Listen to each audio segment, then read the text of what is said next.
The average risk assessment currently takes my team about 27 minutes to run. 27 minutes and I can be ready for a demo with you. Okay. Now, I do like to go through and validate things, so I would ask for 48 hours. But again, it usually takes 3 months to run a risk assessment in the old process. Yeah. My 2-page report can be written in under 20 seconds, right? If we have the right template, we know what we want.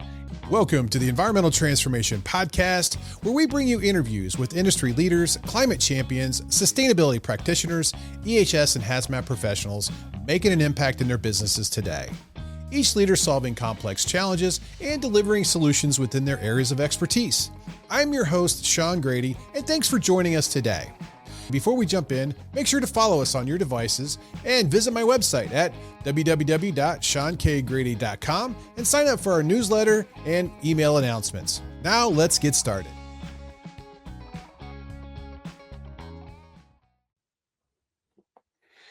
Welcome to the Environmental Transformation Podcast. I'm your host, Sean Grady, and today's guest is Jim Massey. Jim is the founder and CEO of Eastward AI. Their mission is to revolutionize risk assessment and ultimately risk management. They want to make risk accessible, actionable, and intelligent. By reframing risk as a driver of clarity and innovation, they help leaders make decisions with confidence and not fear. Jim's work focuses on helping leaders and companies move forward with clarity and integrity and impact. He works at the intersection of trust, risk, ethics, and innovation.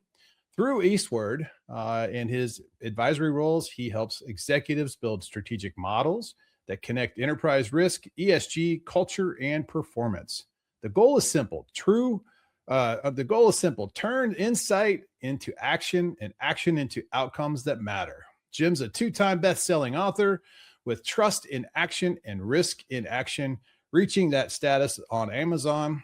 And he previously served as Chief Sustainability Officer and now serves as a board member and strategic advisor to organizations that want to be innovators, act with integrity, and earn trust through real outcomes, making money and making an impact. His superpower is synthesis. He likes to listen for the dots others are overlooking and then connect them in ways to create meaning and complexity and clarity from the noise. He's also, outside his work, he's a dad of 2 sons, and he's a traveler who believes the world is the greatest classroom. And I couldn't agree more because I've traveled. You can see my posters in my background. Love traveling. And he's a co-author of the Geo Kids 50 States on School Breaks, which is kind of a cool, title for a book, which is an Amazon bestseller. And that started as a family adventure. So welcome to the show, Jim. Thank you, Sean. I appreciate the invitation. I always love sharing time and space with anyone who shares my passion for the planet.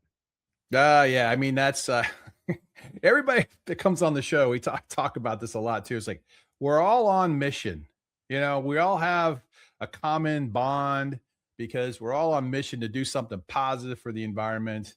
Whether it doesn't matter what discipline you're working in, whether it's clean air, clean water, clean earth, regulatory compliance, ESG, climate, we're all on mission and we all do it in different ways. And so it's really great to be a part of this and be a part of this family, so to speak, of people that are involved in this. So, well, Jim, you just launched your Eastward AI platform, and maybe you can talk a little bit about what it is. And then we'll dive into some questions about, how it works and all that good stuff.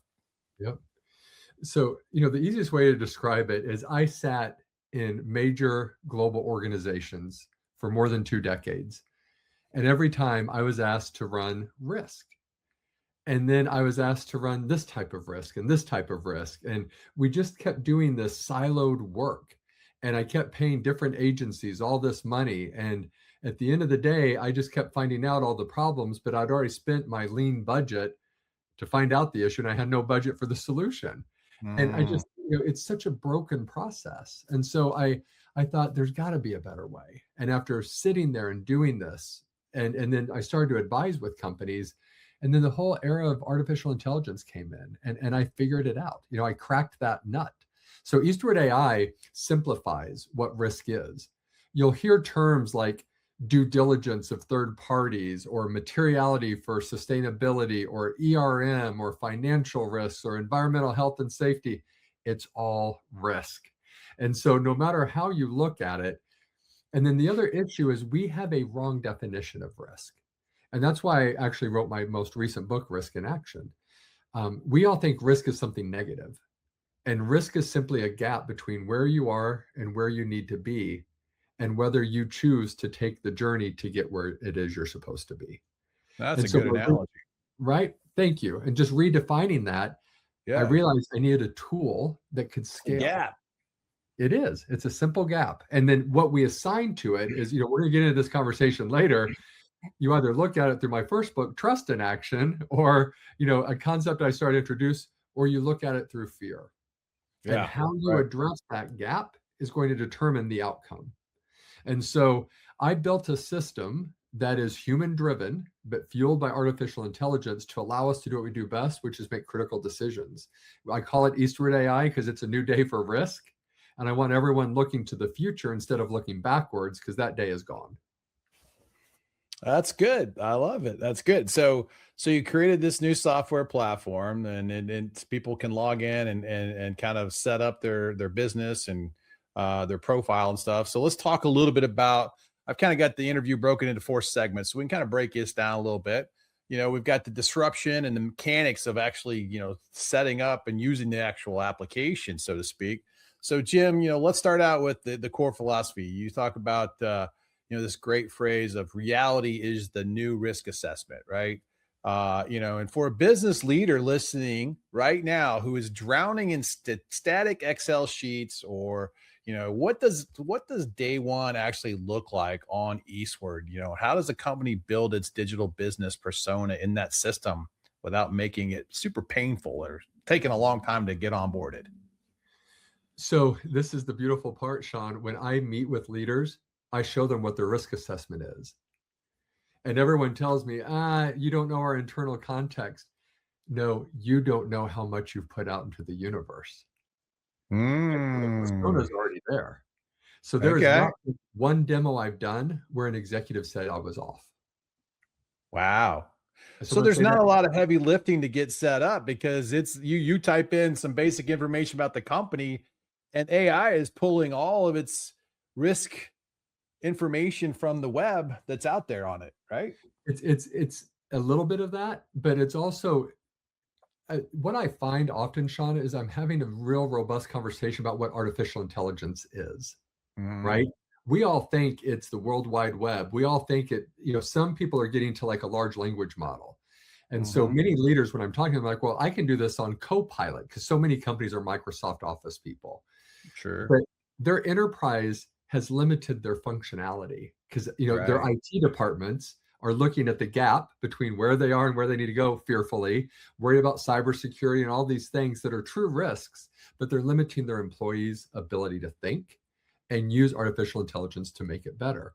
So what we do from the very beginning is we curate the right information, and then we train the large language models through the agentic and automation work that we do. So again, this is where the AI conversation, I have to help executives understand what we're talking about, because through that curation, there's less hallucinations, there's better content.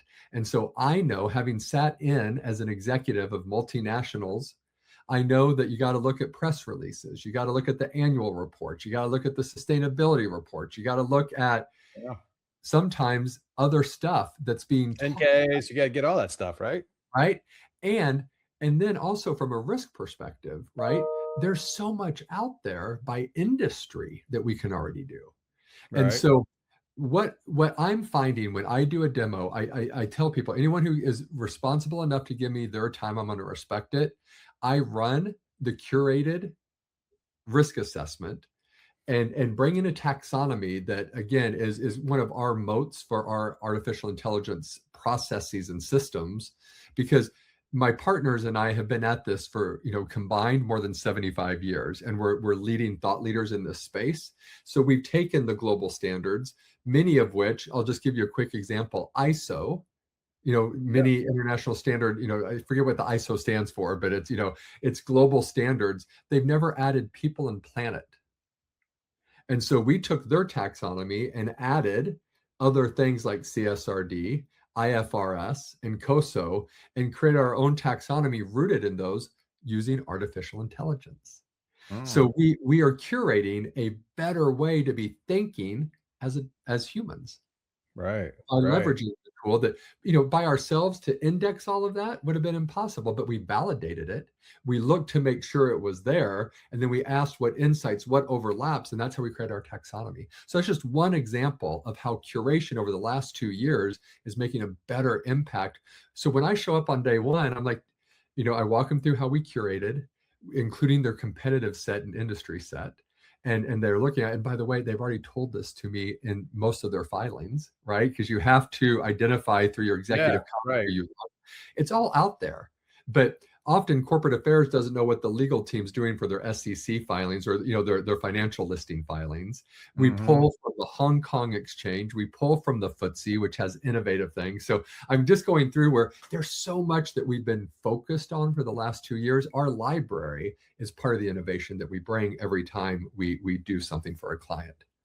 So So it's not you get it's not it's not a heavy lift then to bring in a new company, a new CEO who wants to use this application to start understanding the risk. I mean, it's a matter of entering in their basic information of the company, their the kind of the market they're in, what they do, and all of a sudden it's going to start to pull all the available information that's out there that you're curating. And I'm sure there's probably things you're going to maybe do also over time to tweak it a little bit to make it even more focused, right? I mean, the product you but see today will not be the product you see tomorrow. I have programmers working around the clock. We have a lot, global team of people because yeah, we know the world's not changing. And in both my books, I write about Martech's law, which is foundational to how I operate today. Technology is operating at it's exponential. Humans can adapt faster than the systems we're a part of, which means business is faster than government and regulations.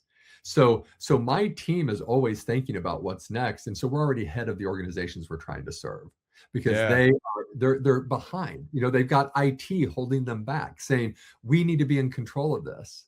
But their mm, employees are already out there using their personal devices with their company information. So you got IP worried, you got legal worried, you got everyone worried. But the individual employees who are operating faster are worried about their jobs. yeah, So it's right. already out there. So my Well, whole thing is, and that's how I know the corporate persona, which was your original question. So, and the other wonderful thing is our agents, as they write these various things, are taught to give spirit to what the corporate culture is. So no risk assessment looks the same because it's written in the persona of the organization. So different companies may call third party risk different things. So we use their language when we're conveying back the risk assessment to them. It's so one of is the there most sort of a like a kind of an interview process that you engage them at the beginning, that you pull this information, some of these key things in that you can build that persona, or how are you doing that part of it? No, or no, it's this just this is what's ridiculous. Like, and I would invite you, any organization you want me to do, if you know it well enough, I'll do it. Because again, companies are out there pushing their persona all the time. One of right. my favorite things, you know, go pull a JP Morgan corporate thing off their investor website. They're Right. trying to project to their investors what their persona is. And the Yeah. AI is smart enough to match that up with all the other press releases that are, so I'm just telling you, it's like, it's, Okay. I mean, this is good. It's fascinating. I yeah, really like the concept because it's more, I guess, one, it's more simplified to jump in and start to understand what your risks are because you don't really have a lot of lift to get going. Two, the amount of information that's out there is so vast and voluminous that you can create and identify these risks quickly. Based on everything they've already put out in the market, right? That you just mentioned. So that's so pretty fun. good. One of my favorite things is when the companies are private Oh, because now they're that's a little convinced different. it's not though, It's not? because How they how still because they're still subject to regulations. They're still subject to press releases. I was working with I was working with a chief operating officer. I showed them the demo, Yeah. and he said, "We have to have this." He said, "You just showed me something that I didn't know." And he asked me to go on hold and he validated it with one of his vice presidents. And Yeah. that vice president on the phone was like, "How did you hear about that?" He's like, "An external vendor just told me." Ah, you're And like, here's what happened. I'll tell you this example. yeah. A supplier was trying to get information out and build their own repertoire, and they cited this private company in a press release. Mm. This supplier is a single source supplier, and it's identified in that press release. Also, we call it the scraper, and I'll get to this in a second. It went and pulled in a similar press release that manufacturing facility had a fire that affected the local community. Our system paired that together and put that when we ran the reality check, like what's new, that happened within That's a 24 risk, hours. community risk, right? Yeah, Boom. a major Wow. fire at a major manufacturing affecting local employment got picked up. Those two things say this is a single source supplier and a fire could shut down, and it was affecting roughly 15% of that COO's business that year. Wow, that's huge. That's important to have that fast so you can at least respond And, some form or fashion and you make decisions on it, right? and all I did was run Eastward's reality check. Wow, that's impressive. Well, okay, so if AI can give amazing and bespoke insights, but it can also give some generic compliance fluff. You got to ground truth a lot of this AI that does, report out depending on the platforms you're using. So, how does Eastward ensure that the user's corporate profile captures their actual appetite for risk? For instance, how does the system distinguish between a hyper aggressive tech company versus maybe a highly conservative healthcare enterprise? Easily. The companies have already done this for us, Sean. I mean, this is what, like, I feel like a I'm setting broken this up record, for you, aren't I? This is easy. but genuinely, right? Yep. All companies, and again, I've been in the risk space most of my career. I started out in consumer marketing, right? And was always worried about persona, right? Yep. Because Yep. I worked on the Tylenol franchise, right? Which was Johnson and Johnson's, one of its most trusted brands, and J&J really taught me about understanding corporate identity, brand identity, how you separate all of these things, and how you go out into the world and communicate. Yeah. Companies are doing this all the time. And you also have my dear friends, the legal department, who sit on my shoulder.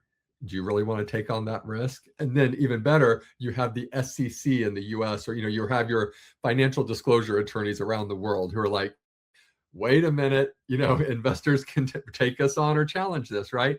So the Yeah. appetite's already listed in the annual reports of many companies. Hmm. And I've yet to meet executives, even in highly innovative ones, who want to take significant risks across the board consistently. They often want to take the risk on innovation, but not when it comes to legal regulations. So that's why we also curate the peer benchmarking. And we prioritize, we develop something I call the MIA decimal system. The programmer who developed it, her name is Mia. ISBN is the international standards for books. I Yeah. forget the acronyms, but it doesn't go to Yeah. detail. So within our library, we curate down detail, and we can tell our agents how to prioritize it. So we You prioritize. yeah, you're doing the Dewey Decimal System. Yeah, but Mia did it. It's a little bit better, right? And so, Right. Dewey's great, but I'm a child of an English teacher. Of course, like all Yeah. these life lessons are coming in, and I'm training my AI to operate differently. Our Right. agents know when they're writing, they're not getting they're not getting graded on creative, they're getting graded on accuracy. And so Yeah. one of the things, if I were to show you our system that I insisted on, was every statement in everything you read within Eastward AI is cited. And we use a paper. No. And so when you Okay. have that paper clip, you can click on it and it takes you to the citation so you can see it real time. So if it's a press release or anything, if it's the annual report, it'll tell you what page it's on, and you can go validate that statement. Other people struggle with this, but we then have trained our agents how to verify that data. And so, Mm, by the curation of ensuring that this is limited, you're exactly right. One of the big issues is when an employee just goes into the company's AI system and says, "Tell me the biggest risk the company faces," it's not curated. So you get a lot of hallucinations because they don't understand context. But when you yeah. limit it to the annual report and the SEC risks are already identified, and then you tweak it to the materiality risks that have been identified and the people risks that have been, the organizations directed you and told you their appetite, and you can start to go through and benchmark against their peers that then can help the organization calibrate to say, hey, I'm sticking my head out here, I'm not here. And it's Mhm. all through the taxonomy and the nomenclature of likelihood, impact, velocity, and persistence that again is out there. And we have more than 25 years of annual reports of companies, Wow. right? Yeah. And I so mean, my you're able to goodness. get all this context. And it's something that, this is the other thing, Sean, I have to say this, it's really important. I, for the last 2 decades, have been managing human hallucinations. One of my favorite conversations on an environmental piece was I had one of the world's leading advisory organizations on our double materiality sitting there telling my general counsel, corporate secretary, that the life science company's number one risk was environmental. And his comment was, bull, our number one is solvency, because we're trying to maintain before launch in the US money. Right. And without that, we're not going to have a global footprint. So no one's going to care about our environmental footprint.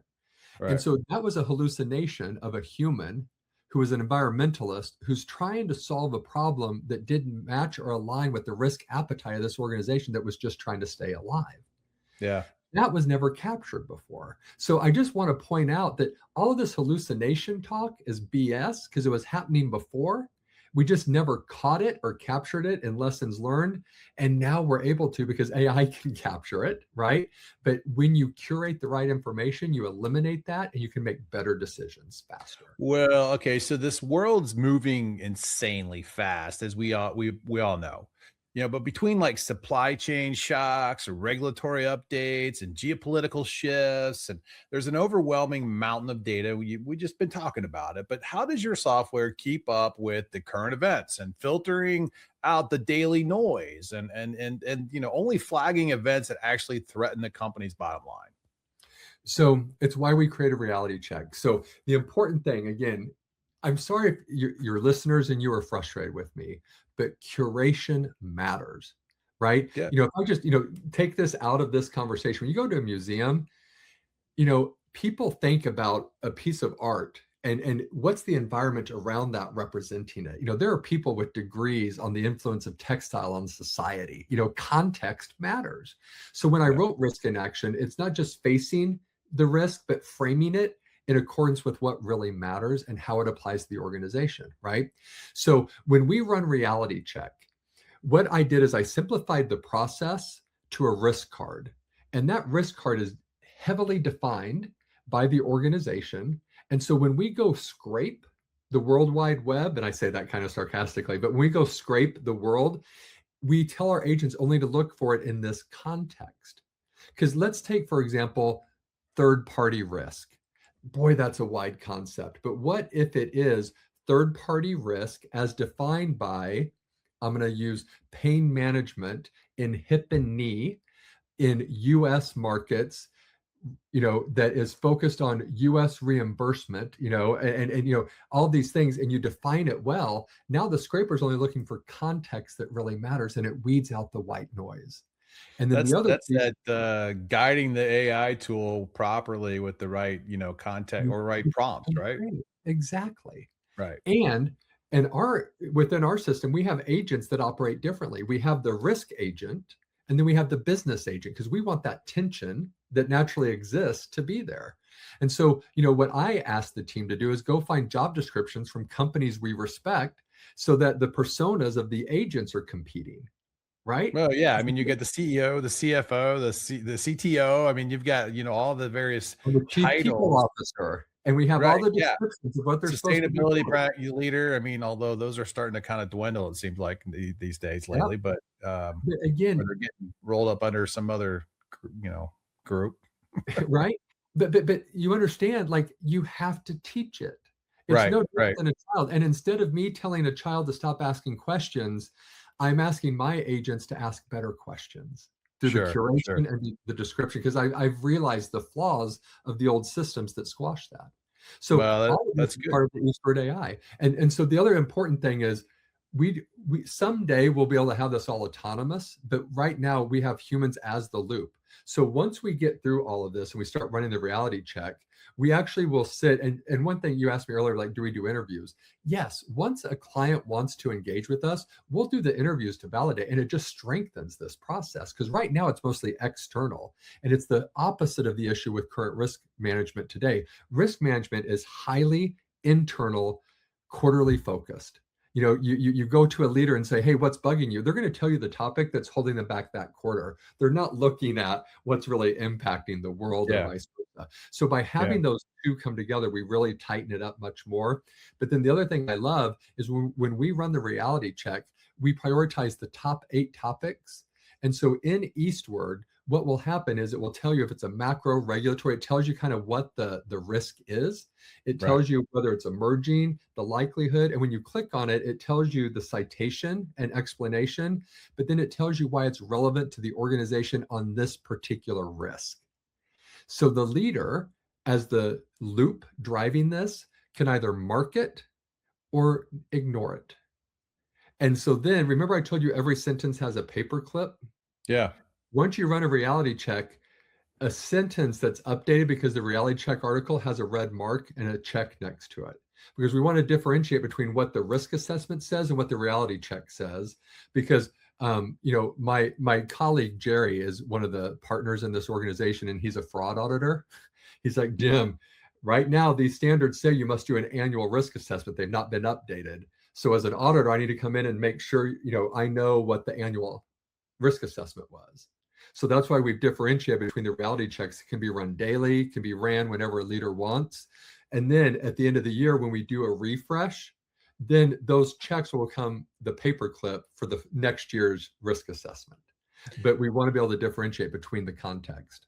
So like we're talking about maybe the outputs a bit. Let's navigate into this next segment where we talk about, the user experience, like alerts and outputs, like does this system actually develop and prepare a basic kind of risk assessment document that they can use as their, report that they can put into some filing? I mean, like what are we talking about here? Like, I think there's actionable reports, but how sophisticated is this? How far does this go for a CEO or somebody?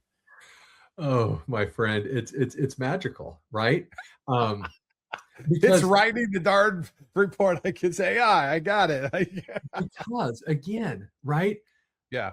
As an executive in a company, do you know how many times I had to worry about the font? And if the arrow in this column that says it's ineffective is matching up with the others. Oh, yeah. No, I mean, So those days, a lot of people don't understand the pain we went through back then I'm telling just you. to, just to get Um, a report out. so we pull, so it's one of two things. When we do the demos, right? I prefer Canva and Google Docs because I can translate those into Microsoft programs where I can't take Microsoft and convert them into others. And so I can run a report. And let me tell you, Sean, I blow the socks off of clients all the time because once you have the data right, Yeah. the reporting is endless, right? And that's why I don't call it double materiality or SEC risks, or I just call it risk, because behind the scenes I can take whatever information I need and actually have the AI generate it in the output required. So if you're a global company and you need to have something for the Hong Kong exchange and their IFRS, and you need something for California, fine, we got your template. It's good because we have the right data, and it's all centralized, and it's That's not on beautiful. everyone's Excel spreadsheet. I gotta imagine that's like music to CEO and CFOs and legal teams' ears who have to put these reports together. I mean, my goodness, this would be And just a game changer. and Sean, what I love is, when I was always asked to write up a summary in 2 pages for my audit committee, and then I had to write the sustainability one for the nom-gov committee. Yeah. So let me just give you some timing, right? Yeah. The average risk assessment currently takes my team about 27 minutes to run. 27 minutes, and I can be ready for a demo with you. Okay. Now, I do like to go through and validate things, so I would ask for 48 hours. But again, it usually takes 3 months to run a risk assessment in the old process. Yeah. My 2-page report can be written in under 20 seconds, right? If we have the right template, we know what we want. If you want to play around a little bit, it may take us a couple hours, but you'll be Yeah. with us as we generate. And it's like, hey, let's look at it this way. I mean, I was doing one workup, and I said, something I always love is people never look at a risk assessment because, often people are looking at quarterly, then maybe 1 to 2 years, and then materialities 10 to 15. But if you look at risk across the company, can you imagine if we take an ERM process and talk about when risk is going to hit? I can give you a file that looks at it by decade. And boy, that changes the conversation. So again, once you have the data, I can create whatever you want. And it takes minutes. Wow. No, that's impressive. So, And um, one thing I will say, I always tell people it is not final until you review it, because we have to validate. You cannot, there's been too many well, complaints. yeah, I think I'm going to get to that question. Hello, ET Nation. I want to thank you for listening to the podcast. If you're enjoying the interviews we bring you, consider supporting the program by visiting my website at SeanKGrady.com and buy me a cup of coffee. Proceeds will go towards helping me continue producing timely content and offset production costs. I'd also like to take a moment and recognize a few of our sponsors of the show who have been amazing partners and are ET Nation legends. If you're looking for a drilling and environmental contracting firm to help you delineate the extent of contamination at your site, then look no further than Cascade Environmental. Cascade has over 37 offices across the country and offers a huge range of environmental and geotechnical drilling, site characterization, and remediation services. With their huge fleet of equipment and nationwide coverage, Cascade is a great choice to support your environmental and infrastructure needs. To learn more, check out their website at cascade-env.com. That's cascade-env.com. Hey, are you looking for an equipment rental company to help you with your next wastewater remediation or waste management project? E-Tank is the only environmental equipment rental company in the industry that offers 100% guaranteed, certified clean temporary liquid storage tanks at no additional cost.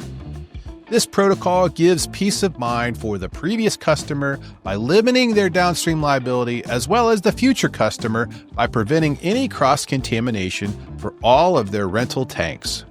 E-Tank also runs a one-of-a-kind complete maintenance program for all rental items, including liquid-tight roll-off containers, fluid transfer pumps, and filtration items.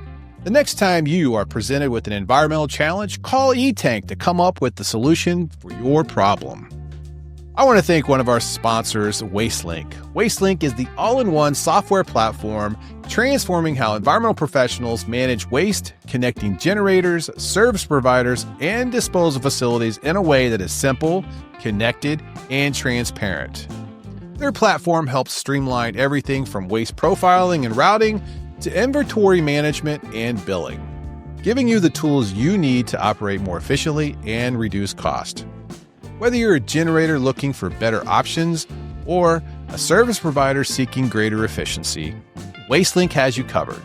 If you're ready to take control of your waste management processes and optimize your business, visit wastelink.com to schedule a demo today.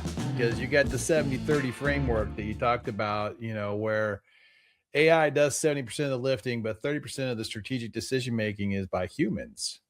And, can you paint a picture on how that works in practice? Give us maybe a scenario where AI flags some escalating risks or, but the human was required to step in, change course and make the final call.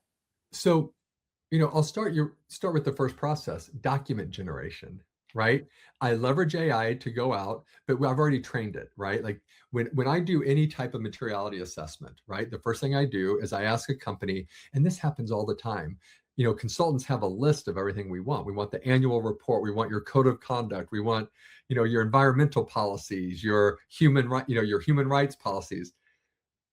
I mean, it's outlined in everyone's annual reports, Right, right. in the sustainability report. So we just create a catalog. And so then we ask the client, validate what's missing. What else do you want to see? What are your resources? Give that to us. But also the other thing I've trained my AI on is I went out to the big four. I went out to the major consulting firms because they have all their white papers. And so, I have the collective thinking on risk management training my agents, right? Yeah, And so, right. but again, so you have to curate the documents, and then we start with something that we call the context report. And what that means is risk, but what activity is your business doing that may trigger that risk? So I always use this example in life sciences speaker programs where pharmaceutical reps pay healthcare. They pay one healthcare professional to educate others. The Department of Justice hates that. They are like, that's just you're buying people expensive food. It's they're like, we know you're trying to influence their independent clinical decision making. We hate it. So Okay. many companies have stopped doing that. So guess what? That's not a risk anymore. So let's not worry about that. So we write a context report on the enterprise operations to identify what risks matter, and then our taxonomy. But again, that context report, before we create the risk assessment, needs to be validated by the business.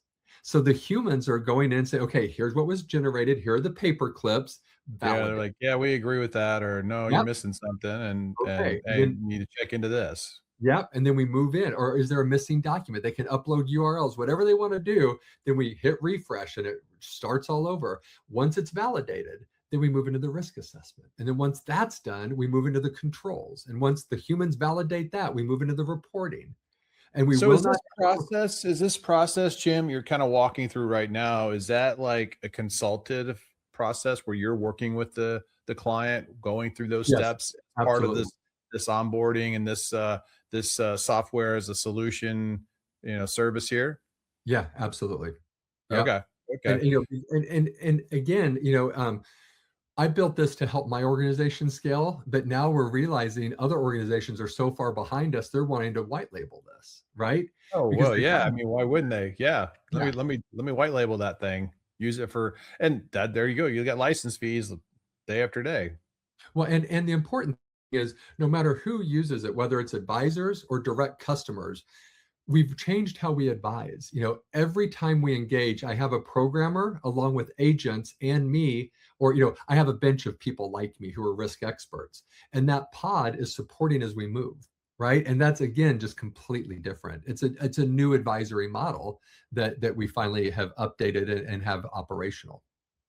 Well, so let's I mean, let's say there's a major market shift and this happens overnight and all like a sudden tariff or a massive cyber attack, talk a little bit about like the delivery mechanism. How does a CEO get alerted? Did they give a dashboard? Or are they getting direct messaging, push notifications? I mean, how do they make it actual how do they take actual notifications and directly like, fix something and either like work through their workflows, whether that's Slack or Teams or whatever programs they're using. I mean, what is the process for them to make decisions on the information you're generating? It's going to depend, right? So we launched Reality Check April 15th. Okay. So most companies are still onboarding. Our clients are onboarding, trying to figure this out. I think we can have it so that Reality Check is constantly running. We have a flat fee, and then we have tokens, right? Because depending on how frequently they want this running is going to matter. We can have it run the entire risks. We can have prioritized ones. Like once an assessment is done. Um, we do not have any CEO getting these full time yet, right? It's been a couple of months. I think once we start to see the original piece, what I keep preparing my CCOs, the compliance officers, the corporate secretaries, the GCs, is you're soon going to become the chief strategy officer. Because I'll give you an Yeah. example. I was doing a demo for a beverage company, and they were interested. It's environmentally focused, right? This company was something was sparked, and we ran a reality check, and this was in May, and three things popped up. One, I think it's the acorn, or no, I've Acon trend of the oh, I'm blanking on this now, but in the Science, at the end of April, Science published a big article about how the Atlantic Ocean is changing and the flow of water is not going to be hitting Europe, and Europe was heading into a drought. So this beverage company relies on about 40% of its barley comes from Europe. Mm. Okay. So it's just citing there could be risk there. Mm-hmm. The same week, the swipe of a Sharpie here in the US by the current administration started to impose tariffs on non-US bourbon. And then the other piece was the Strait of Hormuz was closing, and this Yeah. particular organization had 40% of its shipping going through that strait. So they And, were in, yeah, that was a big, like, wow, we have major risk affecting us immediately right now. and that was strictly on supply. It was Right. one Yeah. risk The supply card, and chain. the reality check pulled those three, and they're like, we're intrigued. We want to talk more, and I'm like, and so it's one of those things where we have to be careful, right? Because all have kind of settled down. The trade winds across the Atlantic are about a decade out, so you have to calibrate, but it just shows how what this individual said, who sits in the chief risk role, is no one's thinking about how those three things connect to Yeah. affect The our beverage. unconsidered risks, the unconsidered, things that they're not realizing are their risk. And CEOs want to know what those are. And if they're not seeing it and hearing it, and, you know, I've been through sales training where that's one of the strategies we focus on is how do we identify those unconsidered risks when we go talk to a CEO to present to them why in particular maybe our service is what they really need. Um, Absolutely. you know, and you have to really do your homework. And some of it's like this type of background research to help them see their blind spots because they don't know it. The greatest, the biggest unknown is the unknown, right? And it's why I wrote, the new risk of risk is risk, right? Yes. It's what is happening because none of us can keep up. Right. We can't. The white noise is too strong.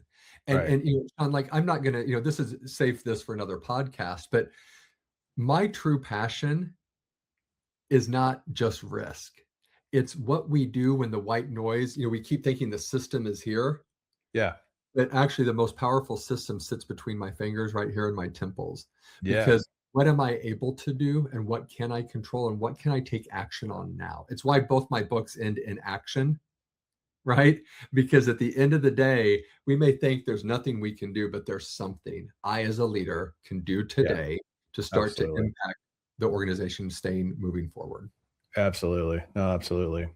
Well, when an executive sits down to make a massive pivot or prepares for a high stakes board meeting, what are they looking at? Walk the listeners through the kind of an exact anatomy of the outputs, maybe these context report cards, this risk maps, these risk cards. What does it actually look like, and how do you drive decision making? And how do they drive decision making? This is probably one of my favorite things. I call it the spider web. World Economic Forum calls them polycrises, right? It's, we used to think about like a war would be happening, or, we have so much happening and they're all connected. It's kind of like I was just describing, this company needs barley, but the way Right. they currently source is being shipped through something where a geopolitical disruption has the strait closed, there's environmental things changing, and there's tariff over here in the US. Like, Yeah. Right. what's going on, right? And Right. so Right. so how do you connect those? And so one of the outputs that my partners and I love is we actually have colored map spider webs that will show you kind of like a networking map, The network effect of how things are interconnected yeah, and why the risk pops up to be a right? risk. And so when you're worried about barley, what else stems from that? What else, you need to be worried about your US government affairs team. You need to be worried about, your carbon footprint. If you're out there complaining about it, how are you, showing that you're doing all you can, so there's multiple things. The other thing I love is when you run a reality check, right? One of my favorite tools is it's easy to look at the reality check for just one risk. But what if you look at the macro reality against your entire risk, and then you see how this, everything happening in the world around us, how does it change each one of mine from its impact, its likelihood, its velocity and persistency? And you have, like, let's say you have 30 risks that you really want to prioritize, but you take everything happening around the world and you just have a one pager. So all executives can be like, man, these three all have arrows going up. We need to focus on this. And when you get that laser focus and then you bring in your spider web and we just show you those three, now you know exactly what you need to do. Never Mm, before has there been the mm, type of analysis. And I come back to when ISO and COSO was originally created, it was the idea of what risks are keeping your license to operate, right? mhm, You turn that into the legal, like, so it's not pulled versus your ability to stay relevant in the current ever-changing market. mm. Reality check at Eastward lets you do the original intent and not worry about it being a checkbox exercise. Well, let's go down this example. Like, say you're the sustainability leader and you're really focused on your supply chain and all your vendors that are trying to help you meet your ESG goals, Yep. because a lot of companies are really, driving, oh, we're going to be, net zero by 2050, or, we're trying to reduce our carbon impact by 50% by this time. And, when you look at how they're going to actually accomplish it, a lot of it's going to have to do with their supply chain. I mean, scope 3 is their biggest challenge, right? So how does that system help them, like, evaluate their supply chain, or does it? Can it? I'm assuming it can. I don't know. Tell me. So, no. So my thing is, this is what drives me crazy. Everyone's like, well, it's due diligence. It's risk, right? All due diligence is your risk management process tied into specific business activities. In Yeah. this case, we call it supply chain, but what's the business activity? It's that vendor in the privately held company that just had a fire in its manufacturing facility. So my whole thing is, if you do the ERM right and you do your materiality right, materiality should feed into that. But your due diligence, then, we just turn eastward, and instead of it being a risk card, it's your supplier card. And you define your supplier, so just as we define They the have a risk. score on their own little, Yeah. identity, right? And you do a reality check for press releases and their annual reports and all that. And since it's AI, we can create the capacity to do it. It's unlimitless. And I mean, and probably you could have a scorecard for every supply vendor that a company uses pretty quickly, and you can get the, top tier. Hey, they're green, yellow, reds. Get rid of the reds. Let's find some more greens or whatever, right? I mean, I And mean, that's and then simplified, but I think that's kind of how quickly it can be done. you can put an email address in and say, please come in and let us know, demonstrate your policy on human rights, anti-slavery, your anti-bribery, anti-corruption. If you don't have them, this is what your rating is. Provide us your EcoVadis data, right? Yeah, Upload yeah. I it mean, here. Give us your all their SBTI ESG data. data. Yeah, I mean, You their know, SDGs. Yeah, I mean, those you get all that, CDP, right? I mean, it's so that because they all have them anyway, and many of them are probably disclosed. These are the bigger guys. But here's what I love. When I used to be the head of sustainability at AstraZeneca, we had these targets. And our goal was to try to get, to our third tier once every 3 years. Eastward AI allows you to drop all of that. Hmm. And just if they're in your supply chain, give them access to their card and let them update it. Annually, you could have a full assessment on anyone as per your contract. You want to be a vendor of ours, you keep your You data have to up. fill out this information, update the information for our your vendor approval, and then it goes into the file, goes Yep. into the system. Now you can score them, grade them, Yep. And we can run and a reality check on them, and see what the yeah, press yeah, is no, that's really saying. good. I mean, okay, so that's a good example of how it could be used in, an environmental context from sustainability Absolutely. perspective. On human It's rights not due diligence. right, right. And it's not just like, business risk only. Of course, that's business risk to some Of course degree, it but is. how you can put that in context, right? And you can have them divided by, again, what's your dollar volume? Right, the company already has the dollar by vendor, so now you just put it into the system. And right. we haven't even gotten into, so we've built a brilliantly designed tool. We have what's called like an MCP server. So if you're a Microsoft company and you want to use Copilot, fine. We will tie in Eastward within your Copilot and it can run. Fine. We don't care. Right, It's right, fine. And so right. then, you're using your own tools and all that, but the infrastructure and the intelligence Back end is behind is being back used in. AI. And then Eastward. and then when you do that, everything that Eastward AI does, because my counterpart's a fraud auditor, everything's time stamped. So Yeah, we yeah. know who goes in and changes anything. We know when a paperclip becomes a circle with a check. All of that is timestamped behind the system because we're compliance people. Right. We Right, and right. We're tracing this stuff down. We're right. tracking it down. We need to be, If auditable. That's good. if And a that was leader, one of my questions is it traceable? Does it document? And you've it answered has that, to be. extremely well. Yeah, Yes, exactly. review requires that it's auditable. So if you Right. have a leader who's trying to stay off the radar screen of the audit committee and saying, let's put the likelihood down so no one's coming after me, they're going to know Jim Massey's the one who just switched it and ignored the AI. Mm, It's going to be time stamped. gotcha. No, Yeah. that's really good. Well, if we move into this next segment, which is like the C-suite impact, the CEO and CFO dynamic is kind of what we'll kind of get into the couple questions. So historically, CEOs have viewed, risk management as a checkbox, a compliance exercise. The Absolutely. Department of No is kind of what we've, kind of think about it. But Have you heard that really, in reality, we put no into innovation? yeah, exactly. But really now CEOs are more focused more on risk management and impacts to their business than ever before. And I think which is probably why your application and your software is going to be it's going to do well. But how does having a system of active intelligence fundamentally change the way a CEO leads their team and speaks to their board of directors?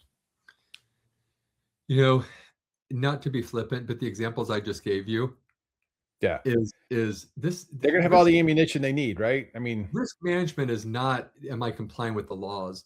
The laws are outdated. I used to be the chief privacy officer at AstraZeneca. It's one of the many titles. I was the chief, EHS leader. I was legally responsible for the safety and protection of all employees around the world, right? I had all these hats. At the end of the day, I could not keep up, right? It's just I couldn't. yeah, Now I have the tool that I need. And even when I was the chief privacy officer, GDPR, as soon as it was published, I knew it was outdated. Europe's not controlling Meta and Facebook. They try, no, they've tried to right, find, and we see it where that's gone. yeah, And so it's just, if you're treating risk like it's a checkbox to comply, you're about 20 years behind today. That's right. why risk is about how do we move forward to the new day, because Mhm. the solutions we need have never been created. And then, Sean, the other thing I'm going to keep telling everybody is I created this model because I believe, the 70/30 is another thing. I used to spend about 80% of my budget on consultants to benchmark. And I didn't have the money. I used to have to pick one or two topics a year to work on because that's the only budget I had. I have priced this obnoxiously reasonable because I wanted to address the I always call it project management triangle. You had to choose between speed, quality, and cost. I changed the rule book on risk and I blew that shit up because for 25,000 a year, you get Yeah, everything I just told you about with my advisory, yeah, because it doesn't take me, I benchmarked for a NASDAQ traded biotech company. I did the old way. And then I ran it through mine with my advisory, 20 hours of interviews and workshops with yeah. teams. Right, right. I saved 80% of the budget and 92% of the time. So I'm Yeah, but I giving gotta imagine too, the results are making a bigger impact on the business than just what you just described as far as the budget savings. I mean, come on. it's The all of that. value is way more than what you're It is. saying. Yeah. I Right. mean, because From a risk management, business people, direction. none of us as individuals can keep up with the pace of change outside our space. Right, right. We And never a lot could. of CEOs are so busy operating the big the boards and the corporate structure of their companies, they don't really have the time to invest in learning these types of tools, the AI tools that they need. Of course they're going to pay, they're going to hire people to do that for them, right? So Yeah. they have the data at their hands so they can make the decision, which is what, I think your tool is perfect for. It's like, hire us to give you the tool, the information you need so you can make the decisions. You can be the smart CEO and grow your business. I Yeah. mean, And the way we do it, right? So we have a taxonomy of 10 categories. Each one of those is going to be owned by a member of the executive team. And then any risk card or any vendor, already organizations have set this up. When I would bring on a vendor, I was the business conduct, right? So I'm going to own the card for my due diligence of my third parties. yeah, So I can just go into the system. It's a web-based system, or it can be the MCP in my, whatever the company wants the AI to be. I'm managing this. And then you have one central team that just can hit a button and we can do a report. What's behind? What's been updated? Has a reality check been done on any of these 1,000 topics? We can tell you real time. wow. No, that's amazing. So, I mean, let's talk about talk about the money. CFOs are traditionally risk averse. Today they're being tasked with driving business growth. But how are forward-thinking CFOs using Eastward as a tool for aggressive offensive growth versus building defensive walls? Yeah, that's what I always try to do. They aren't yet, right? Again, I keep coming back to Okay. we're just a few There's months old. Do you know what I Yeah, mean? Like, yeah. we've So spent a we're lot still of early time. days. Okay. Yeah, yeah. We've launched. We're trying to get out there. Um, I still have just tons of people shocked. Like, I can't tell you there. I don't know the last demo I did when someone didn't say, "How do you know that?" And Yeah. my response is, "How did you not? Right. Yeah, I You're mean, internal. This is right, internal information being shared externally." I haven't talked to anyone in your organization, right, and Eastward knows this about you. right, right. That's risk. That's risk, and that's interesting. I mean, you're providing those insights for people that they're just not understanding what's out there about their companies, and connecting the dots, basically synthesizing what you just said. Your superpower is synthesizing this information. Yeah. And And I'm kind of connecting dots so others then, so others can connect them. I am living in my space of power, right? right, This is how my brain's always been nonlinear, and it's yeah, why I had to leave organizations because yeah. my brain doesn't fit into them. Yeah.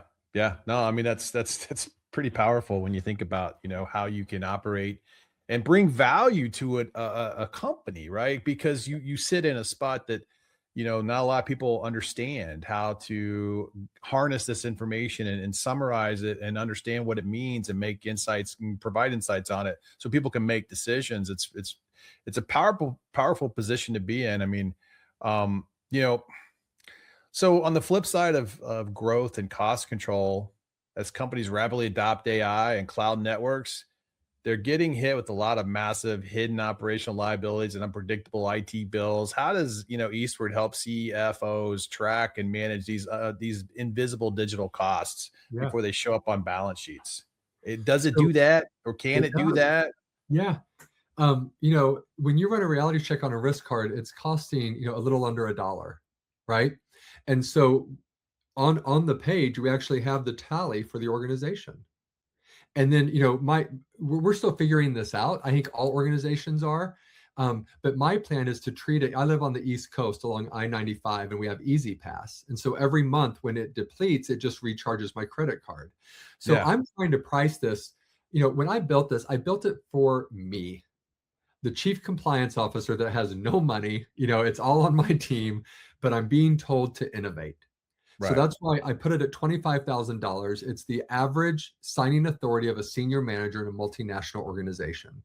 So they don't have to go to procurement. They don't have to do all these loopholes. Yeah, And right. then what I recommend is they use their American Express or their corporate issued card, and we put 5,000 on it, and the reality check stops for the enterprise when that happens. And then they can either replenish or not. And that's how we protect the organization from these hidden costs. We have transparent, again, I'm a trust guy. It's transparency, right? And Yeah, yeah, so right. Yeah, we but I mean, sounds like to me though, with at that level, and as far as a senior manager having access to this type of information, that's pretty powerful information for somebody like that. I mean, they could quickly become the smartest man in the room. I tell people, you want to get promoted, come meet with Eastward AI, and I will get you to the level you want with the right information, but it always must be used for good. And that's part of my stewardship, right? Yeah. You know, Right. the reason I'm involved with my team is because, I have learned I'm here to change human behavior, not just for impact, but also goodness. And So that's just how we do could this tool also be used for, say, due diligence type it. activities 100%. around like, hey, we want to grow our business. We're thinking about doing some acquisitions. Who are some great targets we should think about in the industry that's high performing, good balance sheets, that kind of stuff? Could it be Let's look used like that? let's look at MA cards, right? I mean, Yeah. again, because it's Yeah, real. I'm just spitballing here. I'm throwing No, out some of these ideas. so let me give you this, right? Let's say that you're private equity and you have 120 portfolio companies and you're trying Yep. to get them sold, right? In Right. due diligence. What's Right. going to help you? Can you imagine going to a small company like mine and, listen, I've done my risk analysis. There's hardly any risk. Ours is around solvency, and just staying afloat and, cybersecurity, those types of things you would expect. Privacy, Right. right now, privacy is not an issue because we don't have any personal data. Everything is Right. publicly available by these Right. organizations. But Yeah. if and when we go in-house and personal data is in, so I understand my risk that way, right? But it's fascinating for a portfolio company. If you're in private equity, you could have a risk assessment for all your organizations done within a couple of days. And so now you want to spin one off and you're going up above to the big guy, say, look, here's the risk portfolio for them. Fully transparent. This is what you're getting. They have policies on this because the other thing is, Eastward AI, we have the AI part, but we also have advisory services available, right? Because, we can help you write policy. We're risk experts. We've been, my bench Yeah. of people are, That's what you and do. I take it out to individuals who haven't had the capacity to build this. And so it's helping them scale their services, right? And it's about finding those right solutions. And so I'm working and partnering with organizations like that. So I mean, this can come back to what is it you're trying to assess, and anytime money's involved, you better believe it's risk. Okay. All right. All right. I mean, all right, Jim. I think offline we're gonna have to do a demo so I can see what this is all about because I would love it. Yeah, we've there were really a done a couple of good. times I thought I wish I could pull it up and just show you, like Well, if you want to, you can give a couple minutes if you got time. I could give you a you know share screen, but one of I the don't know if things you. is, I would want to have like a company, and so Yeah. all the ones I've done are demos, and I don't want to ever put anyone on the spot, even though again, Yeah. it's Yeah. We not an need like a NDA or demo anything. company to show it, right? Yeah, Yeah. yeah, yeah, yeah, yeah. Yeah. Okay. I Um, got you. yeah, but Well, if you ever want to, I'm happy to, if you after this ends, we'll stay on. I can just show you. What's remarkable is when that reality check runs. Just the other day, a general counsel said, I think I said this earlier. He's like, I need to change my board slides because what it was there was something they had on a supplier, and they said pending, monitoring, and our system picked up that this had been identified by the U.S. government as an issue. And he's like, click on that. And sure enough, it was a press release from the Department of Defense that identified. He's like, that's legit. I said, yeah, no, it's official. And he's like, I have to update my slide. We're no longer monitoring. This is an issue. yeah, yeah. I mean, so that's great. Yeah, Well, it sounds like it's super exciting early days for you guys and the it is. company, and I can see by the look in your eye and your expressions. I mean, you get up and you're super jazzed about this, so it's super great to It's a see. new And day, my man. yeah, You great. know? It's good. It's good. It's really Yeah. good. I'm always I always like talking with people who have that spark like that too, because we get excited by certain things, and that's stuff, some of the stuff that just get you going, get you up in the morning. It's simple. I mean, I love changing human behavior for things that we hate. No one likes risk. I've never Yeah. been People always struggle because like, wait, we actually kind of like you, but you do compliance. It's like compliance is not your enemy, right? Yeah. And so Right. now that I've simplified it even further to be a game-changing driver of strategy, I'm Yeah. jazzed. There, that's good. Well, that's good. So, how do people get a hold of you, Jim, so they can, reach out and get a demo, get to know Yep, more about your services? What's the best way to do absolutely. that? So probably the easiest is LinkedIn, connecting with me at Jim Massey. I also have Eastward.ai is our company website, and jimmassey.co is my personal website. So any of those avenues can get you to me. But LinkedIn's probably, the most efficient. We'll put a link to your bio and all that stuff on the website too, so people can get it that way and make sure Great. we're promoting it. And when we promote the podcast, we'll be linking and tagging you so you can share and like, and the network effect. That's the AI network effect we need to promote. Yeah, we got the network web ready to go. That's right. And So I do want to thank awesome. you for including me. It was great when you asked me to be on. I always appreciate being invited. It's all good. So, well, thank you for joining, Jim. Really appreciate it. Absolutely. Thanks for listening and watching the show. If you enjoyed the show, then please share it with your friends and coworkers on social media and tell somebody in person. Thanks for being with us, ET Nation.